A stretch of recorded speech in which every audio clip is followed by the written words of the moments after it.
Coming up next, how to answer the question, why should we hire you? And then, U.S. workers are among the highest stressed out people in the world. I'm going to talk about that. Plus, we take your calls, and it all starts right now.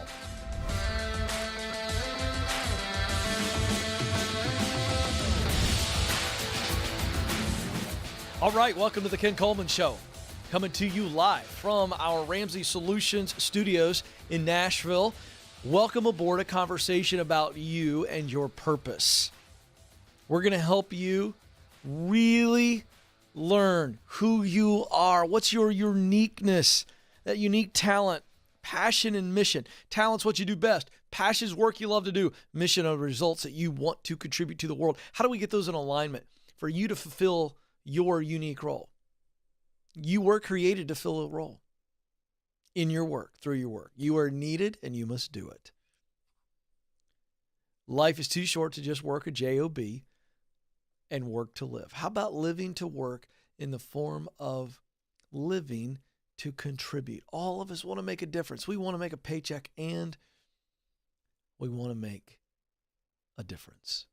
I'm going to show you how you do both. So no matter where you are in the journey, we have 7 stages that will give you tremendous clarity on where you are, what you need to do to get where you want to go. 844-747-2577 is the phone number. 844-747-2577. Okay, question we get a lot. Ken, I got a big interview coming up.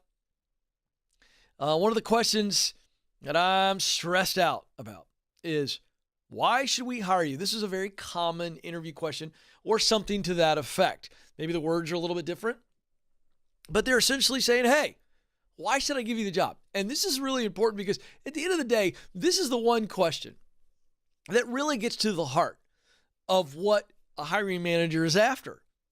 They're trying to eliminate you. Is this a candidate that we're going to keep going with? Or is this a candidate that we're going, got to move on? So when they ask a question like this, what makes you the best candidate? Why should we hire you? This is a big question. So I'm going to give you 3 things that will allow you to answer this. You prepare for this, and whether they ask this question specifically this way or not, you will be able to use this, okay? Very simple breakdown. Nathan, I should have given you this beforehand, but I didn't. Maybe you can follow along. It's pretty simple. I'm going to give you the 3 so Nathan can put them on the screen for those of you that are watching live and watching later, okay? So here are the 3 things that you're going to highlight about yourself when they ask the question, why should we hire you? First is talent. Second is effort. And third is attitude. Talent is first. Effort, attitude. So you're going to answer a question. Okay, I've got the talent. I can do it. I've got the effort. I'm going to give the effort. I will do a really good job. And third, I'm going to have a great attitude. I have a great attitude about this. I want to do it. Now let's just break that down. Why should we hire you? Well, I got to tell you, I've got the talent.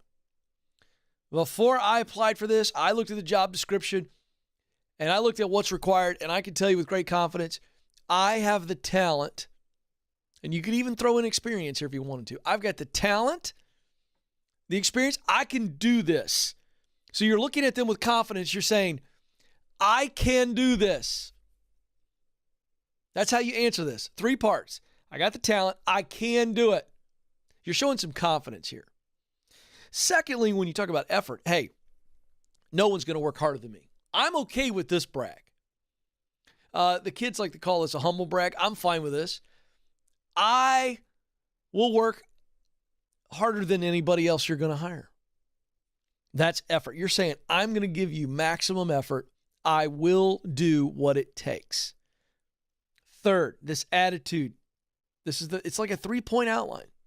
And I literally would go through it in this order. You can use your own words. I'm just giving you essentially a speech outline. The third is, I've got the right attitude. I'm grateful for this opportunity. I want to be here. This is something I actually want to do. It's not just a job. This is something that I want to do. I'd be thrilled to be here. So you're going to get with me, somebody who can do the job, that's talent. Somebody who will do a great job, that's effort.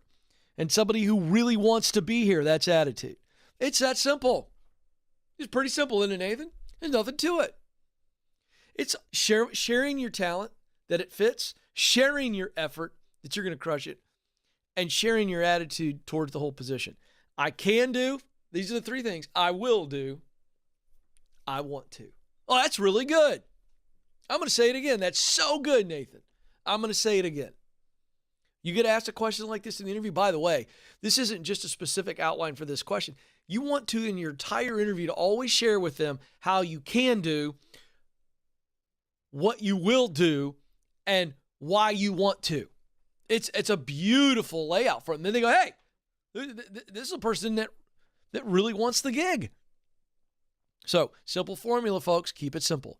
844-747-2577 is the number. 844-747-2577. Let's get it started today with Marie in Jackson, Mississippi. Marie, you're on the Ken Coleman Show.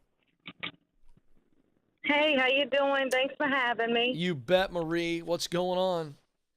So, just to the point, I've been at my job for 6.5 years, and I love my bosses. I love everything about my job. But I'm just torn between, at this point, looking for more income or sticking it out and staying for potential growth, but I don't know if it's really ever going to happen. Yeah. So this is interesting because you love your bosses. They're really good people. They've been good to you. You've got some loyalty towards them, some real personal feelings, but you want more. Right. You want more money, but you want more than money. What else do you want besides more money? What do you want out of a job? Well, really, I mean, I'm a mom of 3, so I would like to be able to have good income and still be able to, like with this job, I have flexibility. You know, now that COVID happened, if I have to, I can work from home during the summer.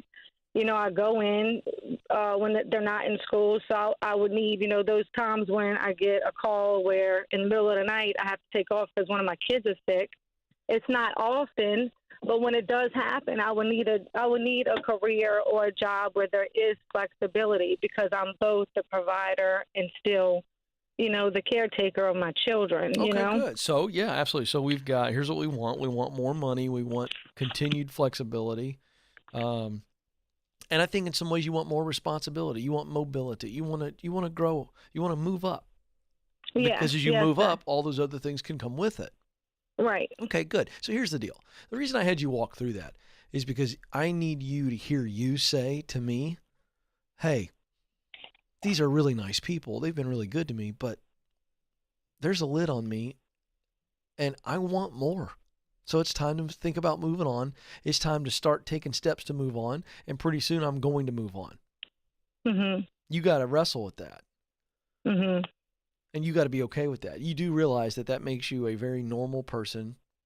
It also makes you a really intentional person who wants to do more for her and her kids. That doesn't make you a jerk.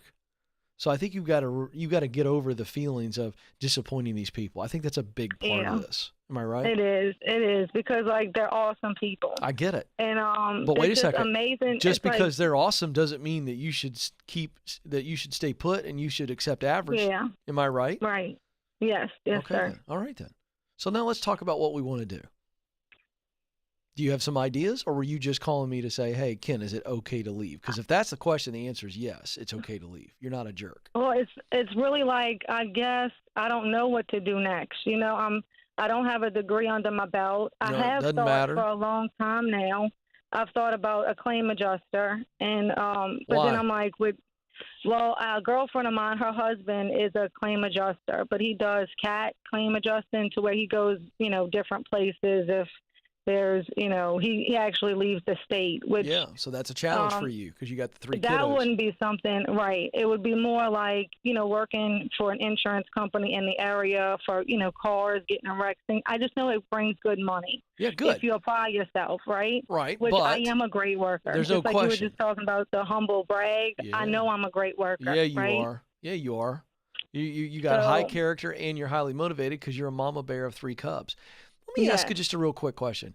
Are you telling me you've got no support, family or friends that could help with the kids from time to time, or if you got in a pinch? Are you on your own? Yes, I'm on my own. Now, my dad, the house that I rent is from my dad. But your So dad's not in daddy the could area?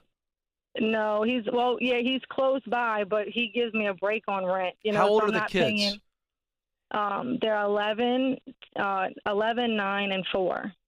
Yeah, but I'm saying you have no family in the area that can watch the kids. Are they in daycare? Right. They're in daycare all Yes. the time? Now they're in summer. Now it's summer, so I'm staying home with the girls for summer. But Rose goes to daycare. Okay. So you need more community. This is not why you called, and I'm not going to spend a lot of time on this, but I'm going to challenge you that you're doing all this on your own, and that's really, really hard. And I think it's making it harder than it needs to be. And you're going to have to develop community, whether you start going to church or you start getting involved with people in your neighborhood and doing life with people. You're going to have some support. And I'm not saying where it's, you're doing this to try to freeload your kids off on people. That's not the point. No, That's not who no. you are. No. But I am saying you need a support system to where you've got some options. Mm-hmm. So that in this next season, if you want to make some more money and make some moves up the ladder, that you're not limited because of the kids. But you've got the daycare and you've got the summer stuff, so it looks like everything's okay there. My point is, I'm trying to encourage you, but I don't want you to make that a crutch. And I'm not saying you are, but I'm saying I think it's a fearful thing, and you shouldn't be afraid of it. The kids are going to be fine, and you're doing good now. So you need a better job. And flexibility, sure, I'm okay with flexibility, but that's not the driving factor.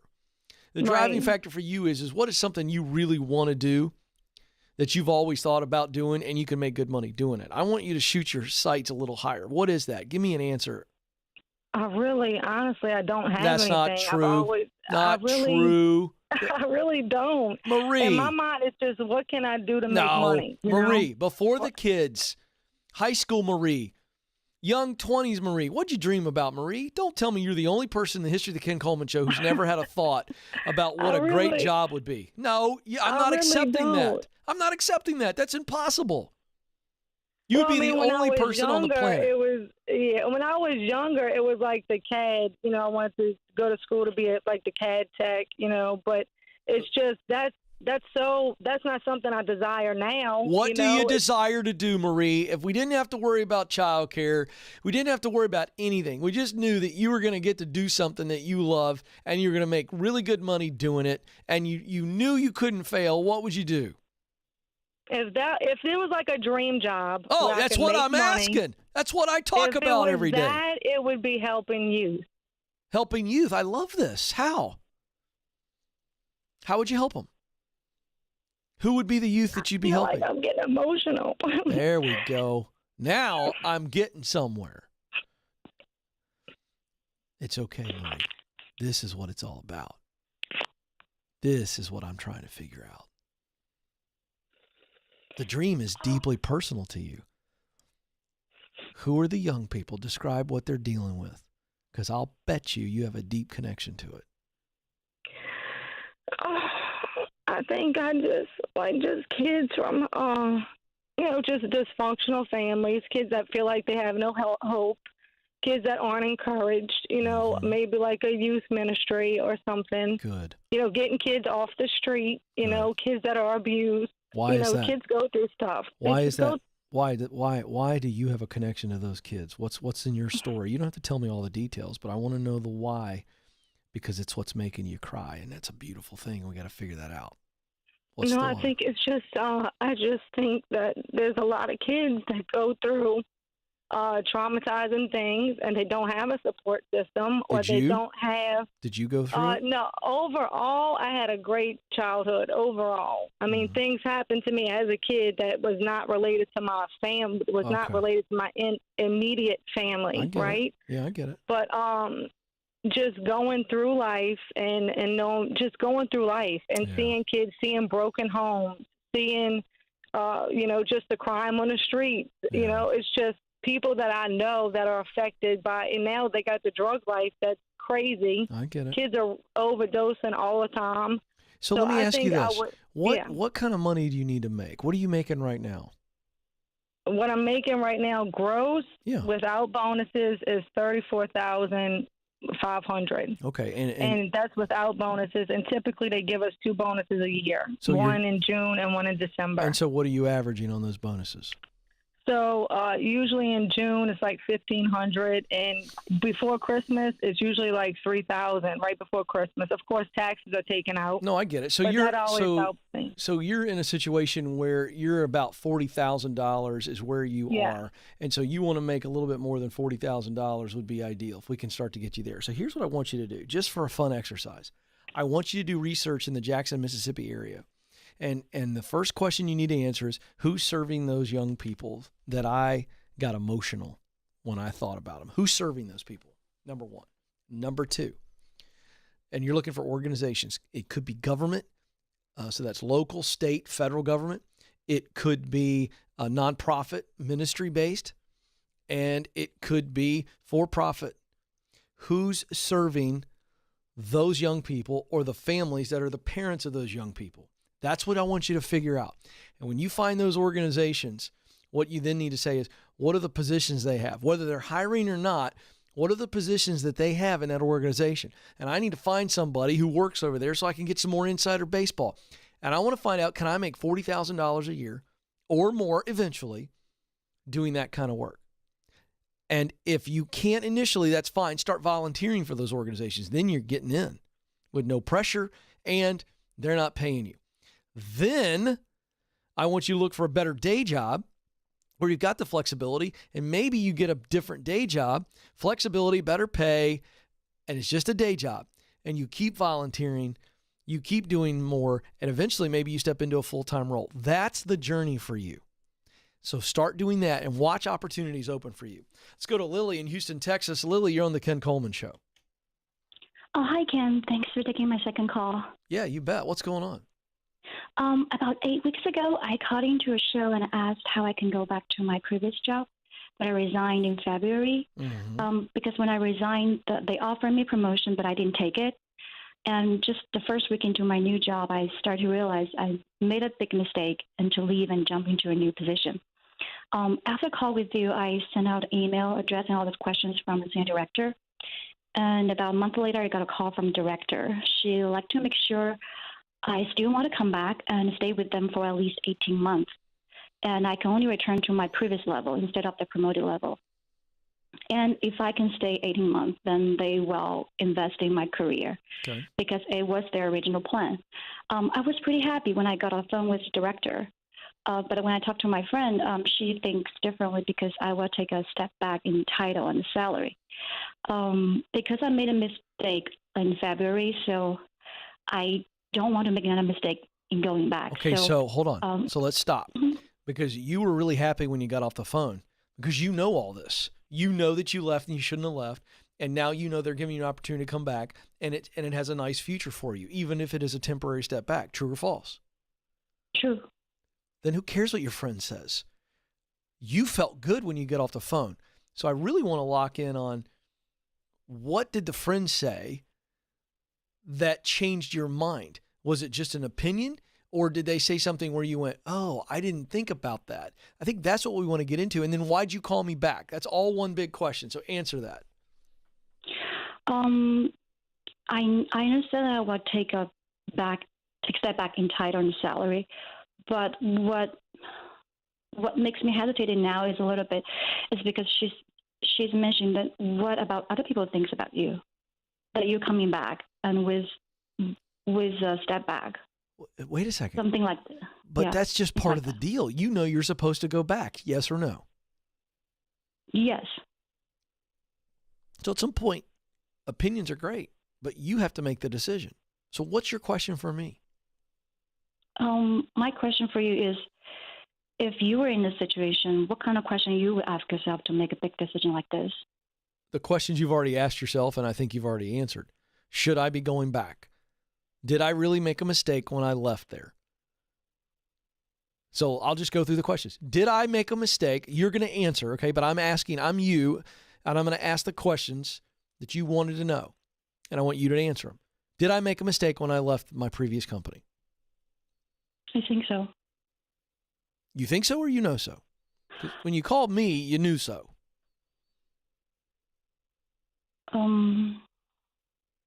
The answer is you know so. You're overthinking this.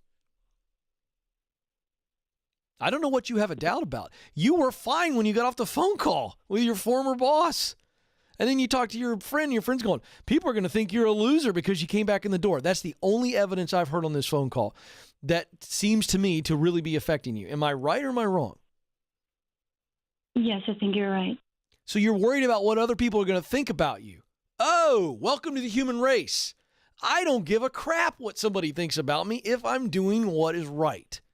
Are you doing what you think is the professional right? Is this the right move for you to re-enter this company, get reestablished, and then get back up on a ladder that is going to allow you to keep climbing? Is that an opportunity for you, and is that the right move in your mind, not your friend's mind?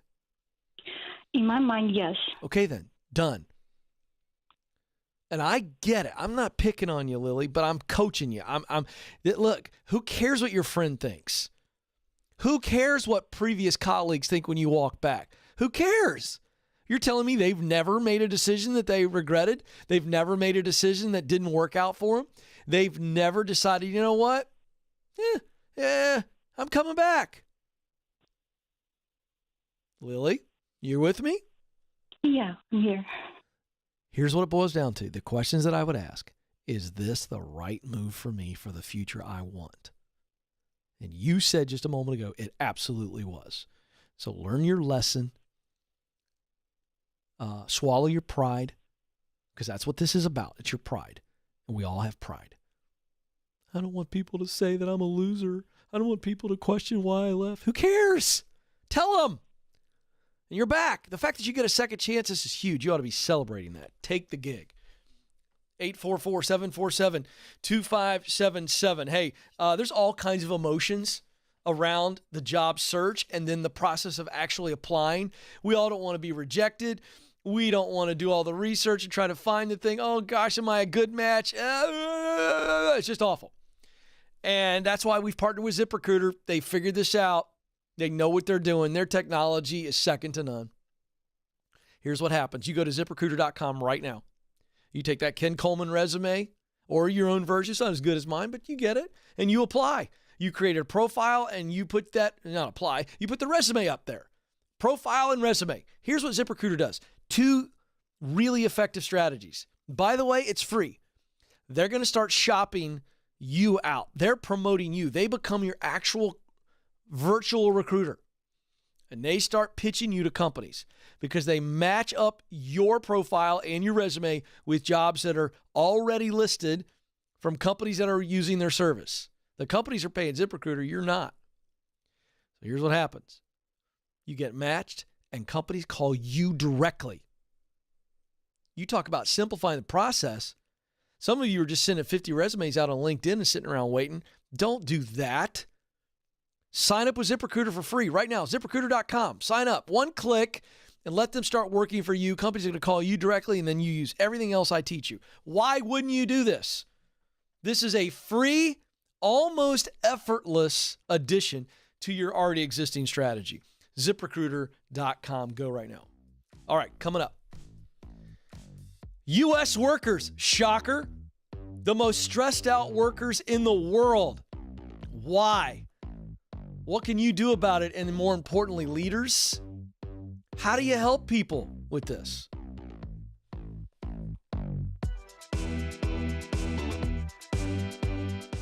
Our world is changing, but so are we. Now, we see a smile through someone's eyes. We conquer our struggles and cherish each moment because we're shielded through faith and assured by hope. And greatest of all, we love. The world is different, but so are we.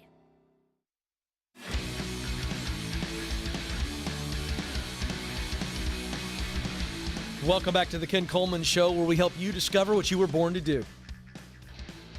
And we don't stop there. Then we help you with the plan, the clear path up that mountain to your professional pinnacle, where you truly work like no one else because you get beyond the dream job. You truly are giving yourself away. truly contributing what you know you were born to do. 844-747-2577 is the number. 844-747-2577. Hey, reminder, KenColeman.com. A ton of great resources that are free. And then, of course, we have our store where you can buy really, really cheap but crazy valuable resources passing directly on to you. KenColeman.com. Also, you can check out the Ken Coleman Show on Facebook, at Ken Coleman on Instagram. Love for you to engage with us on social media. All right, it's time. I'm always keeping you people up to date because I am a man of the people. It's time for In the News.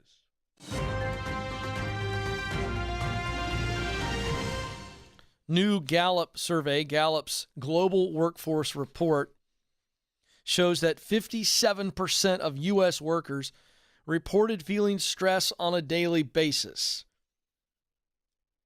Now, when I see things like this, these headlines, this stuff kind of irritates me. So there's something below this, but I'm just going to comment. How is it that it's only 57%? How is it not 100%? Joe, do you ever have a day where you don't have any stress at work? No. Nathan, you ever had a day where they have no stress, not even one stressful thought? No. Yeah. So shouldn't it be 100%? So these surveys and these headlines, I got to tell you, it irritates me to no end sometimes. However, there's a little bit deeper story here, which is why, of course, I'm sharing it. What they're calling stress is, we're talking about deep, deep stress where it is affecting you tremendously, mentally and emotionally. But good grief, we all experience stress. The question is, how much stress, how often? So how much stress during the day, how often are you in major, major stress? Our audience is nearly 60% women, so ladies, listen up. The stress spikes were especially acute for women in the last year. 62% of working women in the U.S. said they had daily feelings of stress. So that's really what we're talking about. We're talking multiple parts of your day, if not a high percentage of your day. Because stress is the deal. That's just part of the deal. So, I'm not sure what the U.S. connection is. I think it'd be a reach for anybody. But I'm going to tell you what the source of this is. This is poor leadership. It's poor leadership. Now, you read articles like this and they put experts in this and they talk about, well, you need to help them with wellness and blah, blah, blah, blah, blah. And companies do need to provide great resources that help with wellness. But it's bigger than that. The first issue is leaders are walking around in their own stress, in their own issues, and they're disconnected from their team, from their people. And so they're not aware of what's going on with the individual and their team. You know, I taught on this recently on this show, and I tried to simplify leadership. There's a lot of people who are moving into leadership, and it's a function of being promoted, and you're going to be promoted into leadership. And I get a lot of questions. Ken, I don't have any leadership experience. Am I ready? Am I ready? Am I ready? I say, you're ready. Because at the end of the day, you can win as a leader if you do two things. You ask two questions. The first question is, how are you doing? This is a personal question, not a professional question. How are you doing? The second question is, how can I help you win? That's the professional question. Now, I taught on that. Now, here's the deal. If you as a leader are doing this with your team, guess what? The stress, the what I would call chronic stress, which is what this is really referring to, those levels are going to drop. Because as a company, you shouldn't just, we're going to create this blanket program for everybody. No, we'll have the blanket programs that help with wellness, but we as a company are going to be intentional to have leadership conversations and leadership connections. Leadership conversations and leadership connections. Conversations with the whole team of leaders. Hey, what's going on when you connect with your team? That's what I'm talking about. If you as an individual leader and across the board, leaders, CEOs, hear me on this, or leaders of leaders, you should be making sure that your leaders, not just you, but your leaders that you're leading are asking those questions on a regular basis. How are you doing? That's a personal question. How can I help you win? That's a professional question. You're getting that data, then you need to do something about that data. Not just do it and feel good that you ask questions, you listen. No, you need to act on it. And when you do this, as a whole, all the leaders in the company should be coming together going, here's what I'm hearing over here in my area. Here's what I'm hearing. Here's what I'm seeing over in my area. And when you do that, now you got your finger really on the pulse. And now we can do specific things. So here are some categories as you begin to gather this data. As a company, as a leader, you need to be figuring, okay, hey, how am I helping people win in the office? That's their business, the career side of things. How do I help them in their social life, or there may be the stuff going on behind the scenes? How can we help? How can I help? How can I help them in their finances? You know, we have Smart Dollar, which is a wellness program for companies all across the United States. That's a wellness benefit. It's helping people with budgets. And they're winning in their personal life with money. They're going to be happier at the office. Duh. Physical well-being. And then community in the office. So let me go over that again. If you think about, as a leader, are you in tune? Are you developing, pouring into your team in their work, in their social life? That's that home life, financial life, physical life, and then community in the office. Watch the stress levels drop. Hey, leaders, I think sometimes we make this so stinking hard, largely because we aren't connected. We aren't in tune. And here's the benefit of this. When you begin to do this, others will do this organically. They'll start to do it among themselves as a team. And watch the community relationship and the community building in the office. Watch it grow. Watch it take off. And without realizing it, your culture, even on your team, if your company as a whole is not doing it, watch your culture become a lighthouse for the rest of the organization. Just watch it. It's fascinating. That's what we need to do, leaders. This stress, this is on us. We got to help our people. And it's not just about programs. At the end of the day, it's about connections and conversations. All right, my time is almost up. But before I let you go, I want you to know that you matter and you do have what it takes. Thank you for joining us. Until next time, this is the Ken Coleman Show. Press on.